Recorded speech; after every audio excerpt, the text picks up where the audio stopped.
You're gonna get me to say pause it, right?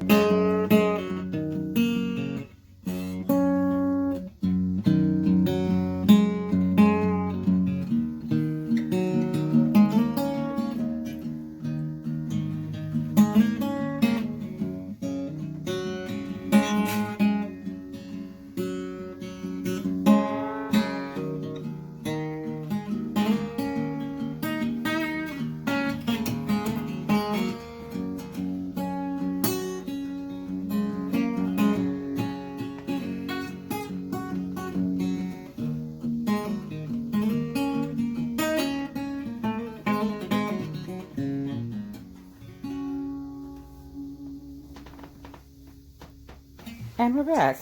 And we're back. Merry Christmas, Happy Holidays. MGB here. I said I was going to do another video with another rig, and I'm just too cheery and full of holiday spirit to do it. I'm going to talk about 2013, 2014. I made this record, Give a Little, Get a Little. This is a very hard record to make. I was going down to Bloomington, Indiana to record with my buddy Dan Figuerell. I went down, I tried to record 17 songs in 4 days. I wound up going back, and then we started trading files because that was getting easier at the time to trade files for recording. And it's not like it was a bad, it's just, it didn't, I didn't put this one on any sort of streaming at the time because I just didn't see the reason to put it in, you know. It just was kind of I don't know, a lot of good music on here, but it just didn't get a lot of hype. I started doing a lot of cover gigs at the time, so I wasn't focusing on my original music as much. I had my kids, and I was gigging out all the time, and up late and or out late and up early on the reg, you know, living a real, like, the musician life, and being a dad, and it was really intense. I like a lot of music on there. One of my favorite songs is Die One Day. Very uplifting. But some fan favorites are Happiness, Chicago Blue, and then Worst Best. This is the first time that happened. I did re-record it on a later record, which we'll talk about later. But for real, it was definitely a time of, you know, you want to do one thing. Everybody that plays music, I think, gets into music to write their own music. I just think it's the way it goes. And then you start making some cash and doing well, and people love Tom Petty. It blows my fucking mind. I love Tom Petty. But I mean, Tom Petty is just, you know, you play a Tom Petty song and you're having a good time all of a sudden, depending on where you are. But I mean, if you're in Indiana, I mean, it's the best time ever. Pause it.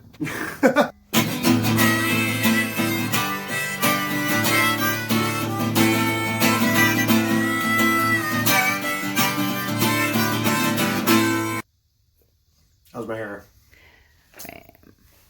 Balding? No. Shit. We got a good angle. Anyway, covers were starting to come into my life more and more the more I played out. And though during this period of time, I did get to do some cool stuff like play the Metro, House of Blues, Lincoln Hall, a lot of the downtown clubs. You know, and it was great to do, and Metro was definitely on my bucket list. Just, you know, yeah, if you ever get to play the Metro, you've done something right. I mean, that's all there was to it. I can't help it. I was a grown adult. I'd been to some college, and I still thought, you know, something would change after I played the Metro, which essentially nothing really did. It's still a lot of band practice, like, you know, band rehearsal and getting another gig and playing more and recording more records, you know, and that was, I'm not going to say it was disheartening. And I got some guff, again, like some communities aren't necessarily super fans or whatever of what I do, because they're bitches. And I realized that I could not necessarily rely, you know, if I was going to carve my way, that whole DIY, you know, do it yourself. I had to really start living by it. And I started to, if I was booking, I had to book. And I didn't have, what was I going to do? Pay the Metro every week? You know, no. Once a month? No. You know, great experiences. I loved it. They're memories I have. But I mean, in all, it just made me realize that there was other things to do.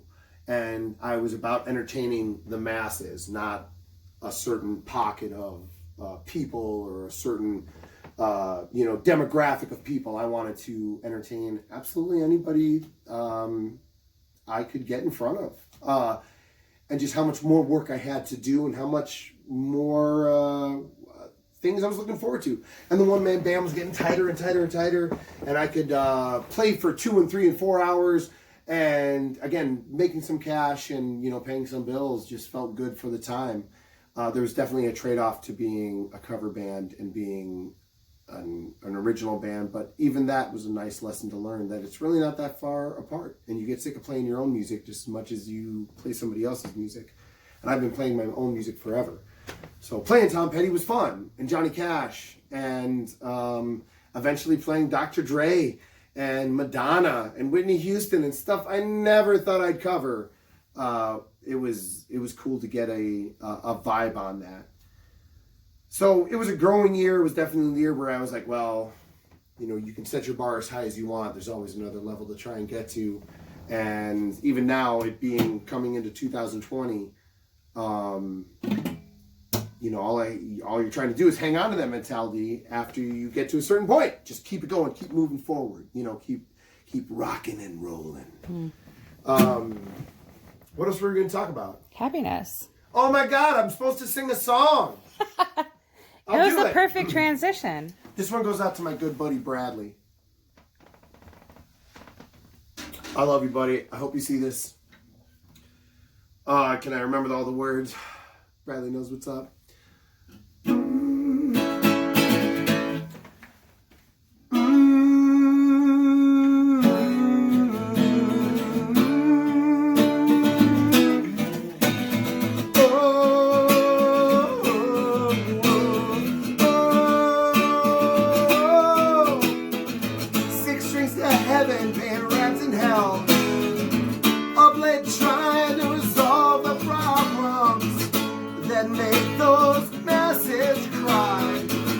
Forget all the who's, what's, and why's, and you believe wrongs can make happiness. Happiness lives in a bottle. You believe wrongs can make happiness. Happiness lives in a bottle. Oh, oh, oh, whoa, whoa.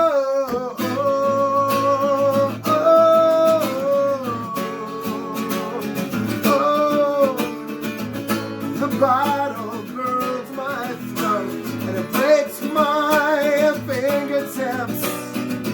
Unlock that door and let the monsters in. I lay my bones on a new mattress and you believe wrong can make happiness. Happiness lives in a bottle. You believe wrongs can make happiness. Happiness lives in a bottle.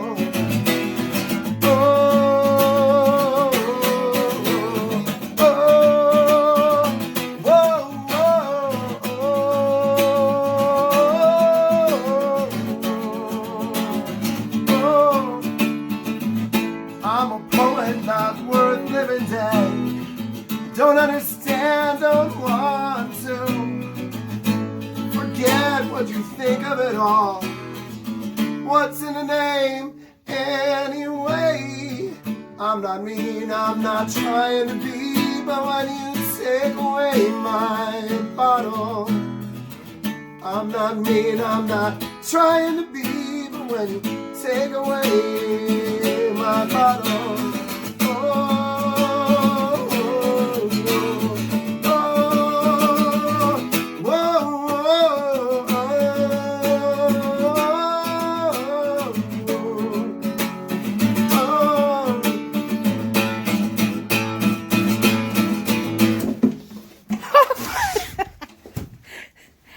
See you next time. Bye. Oh, you should have paused it. You might have to cut off that ending. Cut off the ending! I haven't even stopped it yet. Merry Christmas.